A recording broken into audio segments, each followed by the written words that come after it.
first step you got to do for reprioritizing is be real with yourself. And so most of us would probably say like God is on the top of our list of priorities.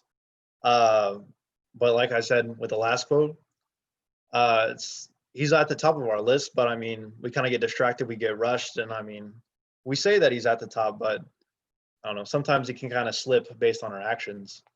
Another one is how often do we choose the easier road? I know after, like I just got back from work like 5 minutes ago, and I know at the end of a long day, all I want to do is kind of just like sit down, relax, watch TV, or just go to bed. And I know like I should probably stay up and pray, read the Bible, but sometimes I choose the easier road, which is not good. So I think we all need to kind of recognize that ourselves. And which brings us to your words, the same as your actions, which I think is kind of where everyone struggles a bit, because I know it's so easy to say, I'm going to do this, I'm going to do that. But if you don't have the actions to back it up, then you might as well not even say anything. It's just a waste. So make sure your words are the same as your actions. And then the last question I have is, are you consistent with your spiritual life when things get tough? And personally, this is something I've struggled with recently, because, you know, when things get tough, you kind of just, I don't know, think of, I don't know, you don't want to have to like do routines or anything like that. You kind of just like let yourself go a little bit. So I think it's really important for us to be consistent with the spiritual life when things do get tough. And so having God at the top of your priority list will also help you with everything else at the bottom of your priority list. And he says that in Matthew 11:28-30. Come to me, all you who labor and are heavy laden, and I will give you rest. Take my yoke upon you and learn from me, for I am gentle and lowly in heart, and you will rest for your souls. For my yoke is easy and my burden is light. So he's saying here, I know most of us, once school's in session or you're busy at work, that's all you can think about. You think everything's extremely difficult, everything's extremely stressful. But here in these verses, he just says that just give me your stress, give me your load, and I will help you. But you can't really do that unless he's at the top of your priority list and you're giving him time. Otherwise, you're just trying to fight the world by yourself, and that is something that you cannot do. Hate to break it to y'all.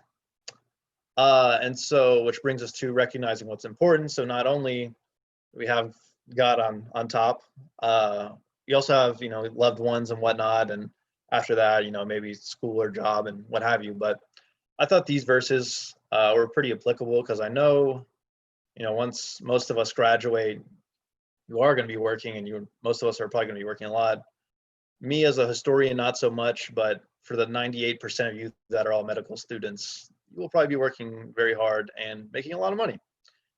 So Matthew 6:24 says, no one can serve two masters, for either he will hate the one and love the other, or else he will be loyal to the one and despise the other. Do not serve God and mammon, which is money. So I think it's definitely important for us to slow down at times. And I know I have two jobs myself, so I'm guilty of this. But I know there are definitely times where I just continue to work, continue to make money. But doing so tires me to the point where I don't want to pray when I get home or stuff like that. So it's important to reprioritize, so you know, like, if God is really at the top of your list, then you need to treat him as such, and to kind of reorganize your schedule in your life to incorporate that. And then the other verse that stuck out to me was Romans 12:2, and it's, do not be conformed to this world, but be transformed by the renewing of your mind, that you may prove what is good and acceptable and perfect will of God. So don't be conformed by the world. It is a dismal place at times. So if you definitely keep God at the top of your priority list, then it won't be as bad, which is a very simplistic way of saying that. But I have practical advice for y'all, which we all need at times. And I think I have talked about this with others, but you really take stock of what's a priority to you. when something kind of bad or tragic happens, like if a death of a family member, if a family member's sick, it kind of makes you realize what's really important in life. But I don't want that to have to be your trigger for going to see or for reprioritizing. So here's my advice for y'all at the moment. So the first one is take a moment to step back, pray, and assess your current situation. So for example, I got 2 jobs in grad school coming up, so I'm gonna have to cut back some time somewhere. Well, actually, I am leaving one of my jobs, so I can still have time for prayer, for reading, for church, for men's group, what have you.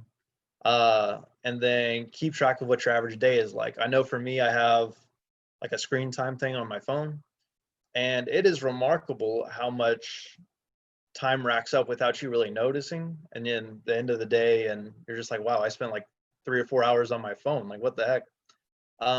So if you do keep track of your day, it will help you kind of like reorganize, like, so, oh, I'm spending 4 hours on my phone when I'm here. Maybe I shouldn't go there. Maybe I should put my phone down from a certain amount of time, stuff like that. Which brings us to cut back on the non-necessities, which is your TV, your phone, your video games. And I will be the first to admit that I am guilty of doing all of those instead of trying to pursue a good spiritual life. So I know it can definitely be hard at times, but I mean, being a Christian is a hard thing to do. So it's what we are called to do. So I believe that cutting down on the non-necessities will help. And so once you do that, you can begin to reorganize your average day and do something that shows where your priorities are at. So that may include more prayer, that may be starting a small group with somebody, that may be reading something from the church fathers, what have you. And when in doubt, ask your father of confession for help, because they love you all and they can probably help you reorganize your stuff a little bit better than what I can give you right here, because I don't know all of your personal lives. But this is very general advice, but I do believe that it can help you. And I know, especially like in the time of Corona, when things seem bleak, I've known a lot of people who kind of just given up on their schedule, given up on their spiritual life, which brings me back to this quote, because it's just, I don't know, it's just so powerful to me, because I feel like it's just so true for so many things. But if y'all want to take a picture of this, I will send it to the group because it's so good. Or if you want to read the book that I'm reading that talks about this, just let me know afterwards. But if you guys have any questions or comments, I will gladly take them and answer them to the best of my ability. Otherwise, I might wrap up. Because when I was writing this, I was like, yeah, God is at the top of priorities. I feel like that's a no-brainer. But so yeah, it's a little short, but that is where we're at. So if we don't have any questions, I might wrap up soon. But it is good to see all of your blank black screens. I hope all of you are doing well. I just have a comment, Chris. Yes, please comment. Because I think that, yeah, I mean, if we're on this Zoom thing, we're probably, like, God probably is the priority of our life. But I really like that you said that really our actions have to align with what we say, like what our words. Because, you know, if I'm like sleeping in and then not making enough time for prayer in the morning or Bible reading, or like, you know, if my actions just clearly aren't showing that God is my priority, then is he truly, like, you know? So I'm happy that you said that. And I think it just requires us to like really evaluate, like, is God actually my priority in life? Like my number one? And are my actions aligning with that? Or like, is he actually like further down on the list and I kind of just make myself believe that? yeah, he is my priority, you know. Yeah. No, you are preaching to the choir. I know exactly what you're talking about. So yeah. Actions do speak louder than words at times. So I encourage you all to take some time after this and try to evaluate your priorities and reorganize, because I know I'm guilty of this as well. I know, like, I'll get done with the youth meeting, I'm like, wow, that was great, and then I'll just go about my normal day without like giving it a thought, except for maybe time or two later. But I really encourage you all to reevaluate, at least for like 10-15 minutes. It really doesn't take that much time. Just like kind of make a list of what you're doing. But it is extremely important to your spiritual life and your overall well-being that you do this. And I hope this helped some of y'all. But if there are no more comments or anything, I might go ahead and make some announcements and end it. Let me see. We good? Yes. All right. We do have another youth meeting next week. Peter, do you know who is giving that by any chance? It is David Bichet, and the title is "Don't Be Stupid." Fantastic. All right. I will see you all next week. And for Don't Be Stupid, I will definitely be in the front row of that. All right. So God be with all of you and have a great week. Thank you, Chris.